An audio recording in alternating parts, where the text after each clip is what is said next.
Hello, അപ്പോൾ ഇപ്പോൾ വൈറലായിരിക്കുന്നത് നമുക്കൊരു റോസ് ഫ്ലവർ ഉണ്ടാക്കാം. അതിന് ഞാൻ ടിഷ്യൂ പേപ്പർ എടുത്തത് ഇങ്ങനെ റൗണ്ട് കുറേ കട്ടും വിട്ടും എടുക്കുക. അതിനുശേഷം കുറേ കളേഴ്സ് പ്ലെയിൻ ഉണ്ടാക്കുക, പക്ഷേ ഞാൻ കുറേ മൾട്ടി കളർ ഉണ്ടാക്കുന്ന ഒരു മഴവില്ലിൻ്റെ രസത്തിൽ ഇഷ്ടമുള്ള കുറേ സ്കെച്ച് പെന്നിൻ്റെ ഡിസൈൻ ഇടുക. കുറേ കളറും എടുക്കുക, മഴവില്ലിൻ്റെ ആണെന്ന് പറഞ്ഞാൽ കുറേ കളറും എടുക്കുക. അതിനുശേഷം ഇതിനെല്ലാത്തിനും വെള്ളം സ്പ്രേ ചെയ്യണേ. അപ്പം ടിഷ്യൂ ആണ്, വളരെ സോഫ്റ്റ് ആണ്, പൊളിച്ച് കീറല്ലേ. അതിന് ശേഷം അത് ഉണങ്ങിയ ശേഷം ഒരു കപ്പ് എടുക്കുക.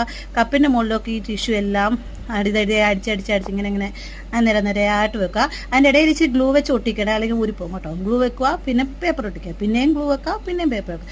അപ്പോൾ അതൊരു നടുക്കത്തെ ഹോള് ബന്ധാകുന്നിട വരെ, കവർ ആകുന്നിട വരെ വെക്കണേ. ഇച്ചിരി ഹോൾ ഉണ്ടാകും, ഞാൻ ഒന്നുകൂടെ ഉണ്ടാക്കിയിട്ടുണ്ട്. അതിൻ്റെ എല്ലാ സൈഡിലും ഞാൻ ഇച്ചിരി ഗ്ലിറ്റർ അടിച്ചു. ഗ്ലിറ്റർ എന്ന് പറഞ്ഞാൽ ഞാൻ നെയിൽ പോളിഷ് അടിച്ച്, നിങ്ങൾക്ക് വേണമെങ്കിൽ ഗ്ലിറ്റർ പെൻ അടിക്കാം. അപ്പോൾ എങ്ങനെയുണ്ട്, ഇഷ്ടമായെന്ന് വിചാരിക്കുന്നു. അപ്പോൾ ലൈക്കിങ് സബ്സ്ക്രൈബ് ചെയ്യുക. അപ്പോൾ ആരൊക്കെ ISL കണ്ടു, എല്ലാവരും ഹാപ്പിയാണോ?